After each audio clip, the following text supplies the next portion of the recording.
Hi everyone, Comic Mike here with another video. It's been like 5 days I haven't come out with a video. I've been a little bit busy with work. Summer is usually a busier season, and that with the kids at home, I didn't have a chance this week to do many videos. So at least now it's a beautiful Saturday morning in Montreal. Two of my three kids are still sleeping, so I'm going to take advantage of this time to make a video. So today we're going to look at some Bronze Age and some Copper Age first issues. As you all know, if you've watched my previous videos, I do have a thing for first issues. It's one of my things, and it's not only me. A lot of you have the same issue. So the first title we're going to look at today is Shade the Changing Man from 1977. This is a Steve Ditko creation. Ran 8 issues and then was a casualty of the DC implosion, which canceled a big chunk of all the new series that DC had created. Now this character, Shade the Changing Man, he's a bit of a weird character. His name is Rack Shade. He has this vest here that it's called the M-Vest. It creates a strong force field that repels weaponry and allows a degree of flight and distorts Shade's appearance, I guess. So that's where he gets his name, the Changing Man. There was a 9th issue of this that was not published because of the cancellation of the series.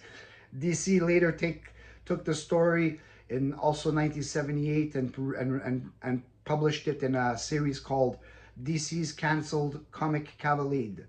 So they came out with this series called DC's Cancelled Comic Cavalade, because there was a lot of series that when they canceled them, they had like one issue, an issue that was already it was already printed and it just wasn't published.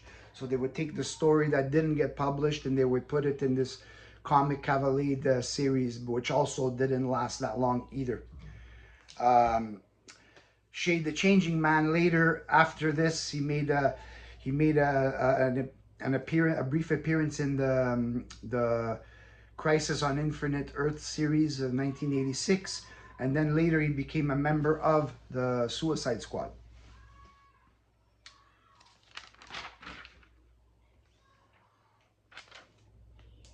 Next, we got All-Star Squadron #1 from 1981. Now, this group first previewed in Justice League of America 193 from 1981, created by Roy Thomas, Rich Buckler, and Jerry Ordway. The book is from the 80s, but the stories are made from the 1940s. Basically, it's a team comprised of Golden Age characters and some other World War II superheroes. Ran 67 issues, then was succeeded by Young All-Stars, which ran another 32 issues. Now this series, you can find these ones pretty inexpensive. #1 you can get in a high grade, not very expensive, and a lot of the series you can actually find those in dollar bins. I've seen them. So if you're interested in collecting this series, look before you start buying them on eBay.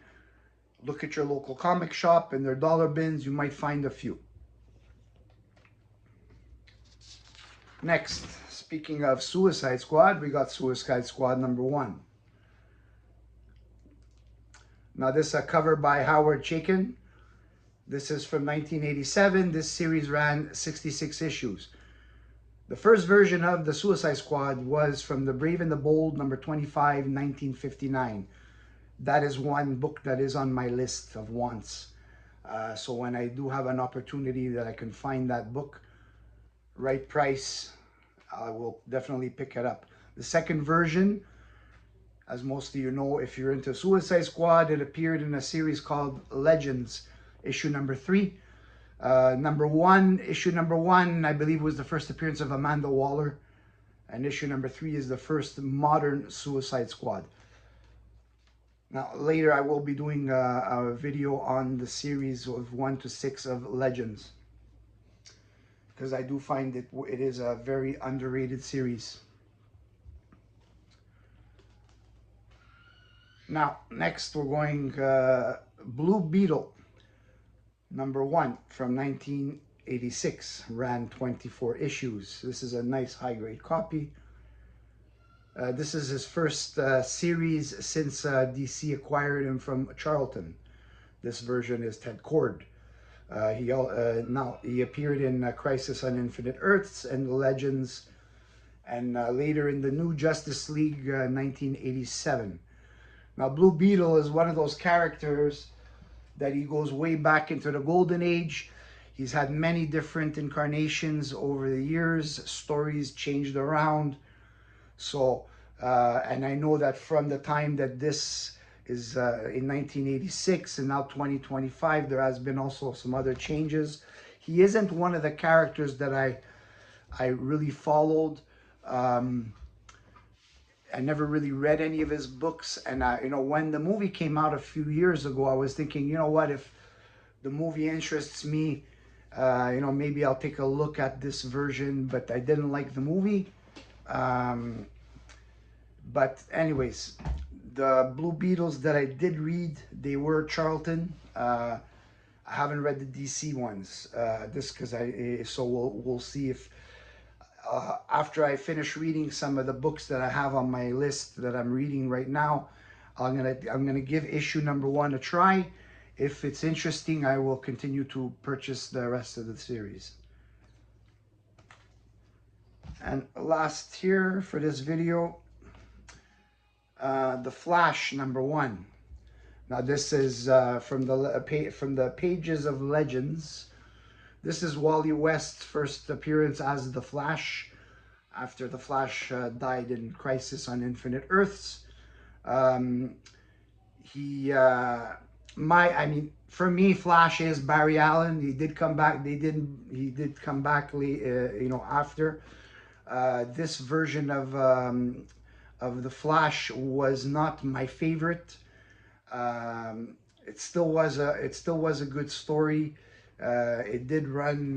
This one here ran like 200, I believe 233 issues, if I'm not mistaken. Somebody correct me.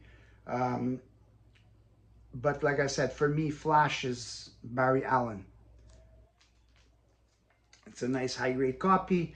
It's not the newsstand. I know some people, they're a little bit obsessed with the newsstand, that they have to have that one. For me, it doesn't really matter. And just one more, a quick one. This one here, Justice Society of America, #1 from 1992. This is first Jesse Chambers, and becomes Jesse Quick, and then Liberty Bell. I have not read this one yet, so this one is another one that goes on the reading pile. And that's it for this video. If you liked it, please like and subscribe. I have several other videos that are being made right now that I'll be, over the weekend, I'm gonna be releasing at least another 1 or 2. So if you want, check them out, and I will see you on the next video.